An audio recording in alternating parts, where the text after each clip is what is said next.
नमस्ते दोस्तों, आज हम पढ़ेंगे संस्कृत की वर्णमाला।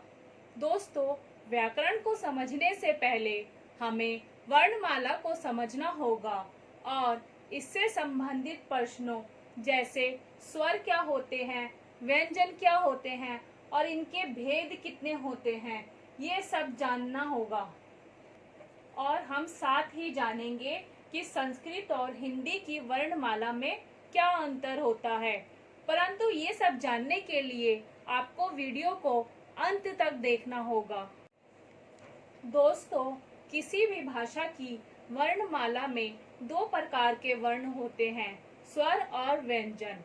आप हिंदी के स्वर और व्यंजन तो जानते ही होंगे और उसी तरह संस्कृत में भी दो प्रकार के वर्ण होते हैं, जिसे हम स्वरः और व्यंजनानि कहते हैं।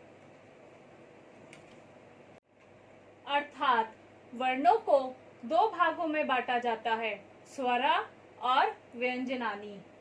स्वरा के दो भेद होते हैं, ह्रस्व स्वरा और दीर्घ स्वरा।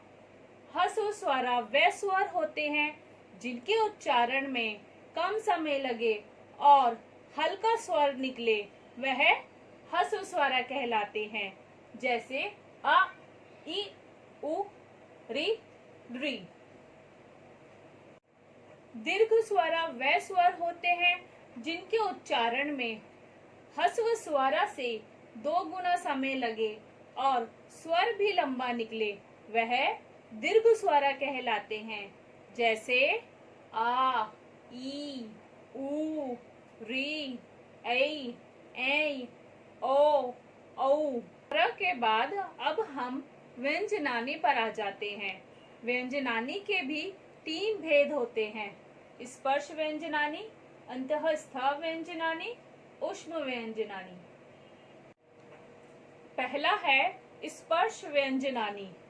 स्पर्श व्यंजनानि वह होते हैं जिनके उच्चारण में फेफड़ों से निकलने वाली प्राणवायु मुख के आंतरिक हिस्सों को स्पर्श करती है, वह स्पर्श व्यंजनानि कहलाते हैं। स्पर्श व्यंजनानि में 5 वर्ग होते हैं, कवर्ग, चवर्ग, टवर्ग, तवर्ग, पवर्ग। पहला कवर्ग। कवर्ग में क, ख, ग, घ, अंघ आते हैं, जिनके उच्चारण में ध्वनि कंठ को स्पर्श करती है, इसलिए इसे कंठय वर्ग भी कहते हैं। दूसरा चवर्ग। चवर्ग में च, छ, ज, झ, अंघा ये आते हैं और इनका उच्चारण करते समय हमारी जीवा तालु को स्पर्श करती है, इसलिए इसे हम तालवे वर्ग भी कहते हैं। तीसरा टवर्ग। टवर्ग में ट, ठ, ड, ढ, अण इनका उच्चारण करते समय हमारी जीवा दांतों के आगे कठोर वाले हिस्से को स्पर्श करती है, तो इसलिए इसे मूर्धा वर्ग भी कहा जाता है। चौथा तवर्ग। तवर्ग में त, थ, द, ध, न आते हैं और इनका उच्चारण करते समय हमारी जीवा दांतों को स्पर्श करती है, इसलिए इसे दंतव्य वर्ग भी कहा जाता है। आखिर में आता है पवर्ग। पवर्ग में प, फ, ब, भ, म आदि आते हैं और इनका उच्चारण करते समय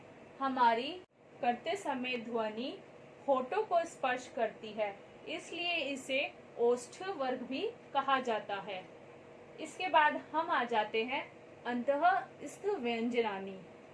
अंतःस्थ व्यंजनानि में वर्णों का उच्चारण करते समय फेफड़ों से निकलने वाली प्राणवायु वो मुख के किसी भी भाग को स्पर्श नहीं करती और धीरे से बाहर निकल जाती है, इसलिए इन्हें अंतःस्थ व्यंजनानि कहा जाता है। अंतःस्थ व्यंजनानि में 4 व्यंजन आते हैं, य, र, ल, व। इसके बाद अब हम आ जाते हैं ऊष्म व्यंजनानि। ऊष्म व्यंजनानि को संघर्षी व्यंजनानि भी कहा जाता है। वह व्यंजन जिनका उच्चारण करते समय फेफड़ों से निकलने वाली जो प्राण वायु होती है वह आपस में रगड़ खाती है और रगड़ खाने के कारण ऊष्मा उत्पन्न करती है, जिसके कारण इसे ऊष्म व्यंजनानी भी कहते हैं। ऊष्म व्यंजनानी में भी 4 व्यंजन आते हैं, श, स, स, ह। अब हम देख लेते हैं कि स्वरों की संख्या कितनी है और व्यंजनों की संख्या कितनी है। ह्रस्व स्वरा, ह्रस्व स्वरा में 5 स्वर होते हैं। उसके बाद है दीर्घ स्वरा, दीर्घ स्वरा में 8 स्वर होते हैं। उसके बाद स्पर्श व्यंजनानी, स्पर्श व्यंजनानी में 25 व्यंजन होते हैं। अंतः स्थ व्यंजनानी में 4 व्यंजन होते हैं। ऊष्म व्यंजनानी में भी 4 व्यंजन होते हैं। अब आप लोग सोच रहे होंगे कि ये अयोगवह, अनुस्वार और विसर्गः क्या है। चलिए पहले हम अयोगवह देख लेते हैं। अयोगवह में 2 वर्ण आते हैं, अंगः और अहा। ये दोनों वर्ण स्वरों के बाद लिखे जाते हैं। इन वर्णों का स्वतंत्र रूप से प्रयोग में न आने के कारण इनकी गणना ना तो स्वरों में की जाती है और ना ही व्यंजनों में की जाती है, इसलिए ये अयोगवाह कहलाते हैं। इसके बाद है अनुस्वार। अनुस्वार का उच्चारण करते समय वायु केवल नाक से निकलती है। इसका चिन्ह अक्षर के ऊपर बिंदु के रूप में किया जाता है। जैसे चंचल, चंचल में चा के ऊपर जो बिंदु लगाया जाता है वह अनुस्वार है। इसका दूसरा उदाहरण है गंगा। गंगा में ना की आवाज के लिए जो बिंदु ऊपर लगाया जाता है वह अनुस्वार ही होता है।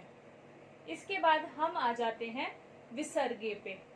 विसर्गे, इसका प्रयोग स्वतंत्र रूप से ना होकर वर्णों के बाद होता है।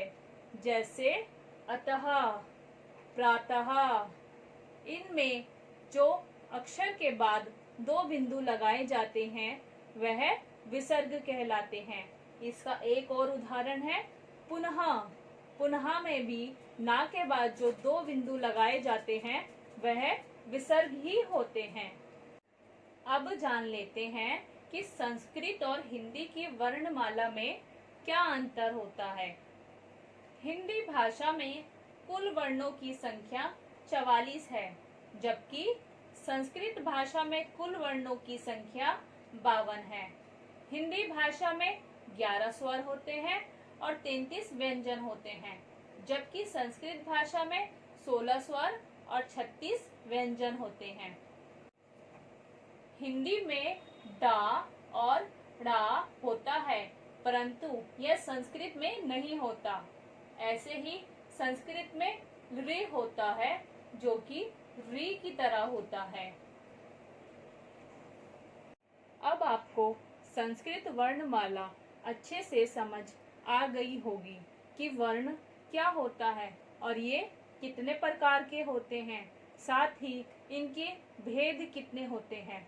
ये सब अब आपको अच्छे से पता चल गया होगा। आपको मेरी संस्कृत वर्णमाला की जानकारी अच्छी लगी हो तो मेरी वीडियो को लाइक करके मेरे चैनल स्मार्ट क्रिएटिव चैम्प को सब्सक्राइब कर लेना।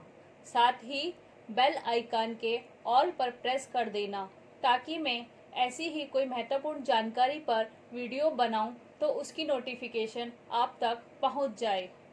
धन्यवाद।